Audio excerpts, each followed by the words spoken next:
रूस से तेल खरीदने वालों पर अमेरिकी टैरिफ का असर रूस के तेल की कीमतों पर पड़ रहा है। टैरिफ की वजह से भारत सहित कई खरीदारों ने रूस से तेल की खरीद घटाई है। इस वजह से रूस ने यूआरएल ग्रेड के जो तेल का भाव है उसे घटाकर $34 कर दिया है। $34 का भाव आ जाना, सर क्या लग रहा है आपको, इससे रूस बाजार को बचा पाएगा अपने? रूस की आर्थिक स्थिति के लिए में अब प्रतिबंध सीधे असर करने लगे हैं।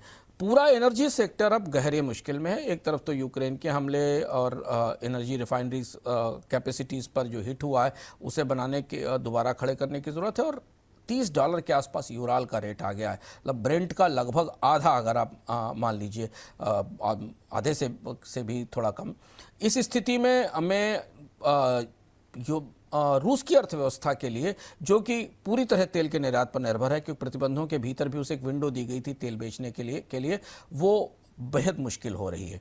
और माना जा रहा है कि कई जगह तो रूस को तेल के सौदे करने के लिए ज़्यादा डिस्काउंट देना पड़ रहा है। $23 से $24 का डिस्काउंट देना पड़ रहा है बायर्स को, ताकि वो रूस का तेल उठा सकें। ये परिस्थिति आर्थिक रूप से अब रूस के लिए विकट हो रही है, क्योंकि तेल की कमाई से ही रूस अपने युद्ध को, अपनी वार मशीन को फिनांस कर रहा था। माना जा रहा है कि रूस और यूक्रेन के बीच शांति की तरफ बढ़ने में यूराल की कीमत में बड़ी गिरावट एक बड़ा प्रेरक या बड़ा एक कैटलिस्ट बनेगी, जिस वजह से शायद रूस और यूक्रेन बैठकर एक शांति समझौते पर दस्तखत कर सकते हैं। भारत जैसे देश जो डिस्काउंट पर सस्ता यूराल ग्रेड क्रूड खरीदते थे, उन्होंने बेहद सीमित आयात कर दिया है, क्योंकि अमेरिका के प्रतिबंधों का हिस्सा है।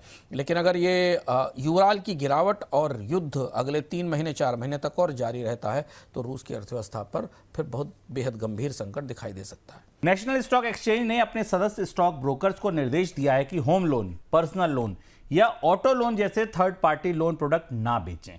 एक्सचेंज ने ब्रोकर्स को इस सिलसिले में जुलाई में आए सेबी के निर्देशों का पालन करने को कहा है।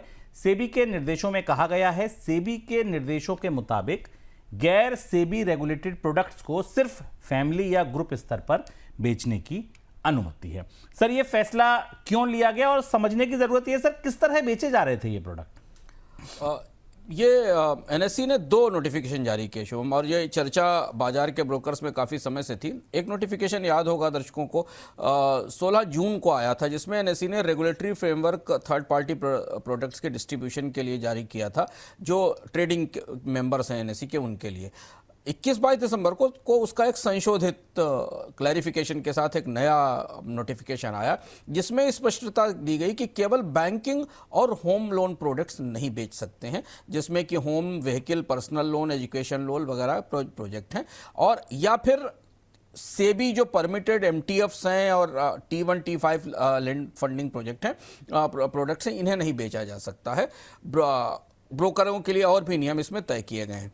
तो अब जो नई व्यवस्था है उसके हिसाब से जो सेबी के दायरे में आने वाले प्रोडक्ट हैं, और कुछ और प्रोडक्ट्स की लिस्ट है जिन्हें बेचने की इजाज़त दी जाएगी। थर्ड पार्टी प्रोडक्ट्स, जिसमें कि ब्रोकर का, किसी का पेरेंट ऐप है, किसी के थर्ड पार्टी ऐप के जरिए म्यूचुअल फंड या बाकी चीज़ें दी जा रही हैं, इन्हें बेचने की छूट नहीं होगी। और दूसरा ये है कि जो ब्रोकर्स हैं उनको इन प्रोडक्ट्स को अपने ऐप पर, जिस पे ऐप्स के जरिए वो लोगों को सर्विसेज दे रहे हैं, उन्हें सेपरेट टैब, लिंक और पेज के तौर पर प्रोडक्ट प्रोवाइडर के नाम से उसके रेगुलेटर के रजिस्ट्रेशन नंबर के साथ क्लियरली दिखाना होगा, ताकि निवेशकों को ये पता रहे कि जो ब्रोकरेज का प्लेटफॉर्म है वो किसी थर्ड पार्टी प्रोडक्ट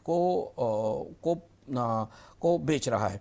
एक चीज़ जो ब्रोकर को क्लाइंट्स को जरूर बतानी होगी कि इसमें से कोई भी एक्सचेंज ट्रेडेड प्रोडक्ट्स नहीं है, ब्रोकर केवल डिस्ट्रीब्यूटर है, और कोई भी डिस्प्यूट अगर इस पूरे मामले में होता है तो वो प्रोडक्ट प्रोवाइडर की जिम्मेदारी होगी, ब्रोकर की नहीं।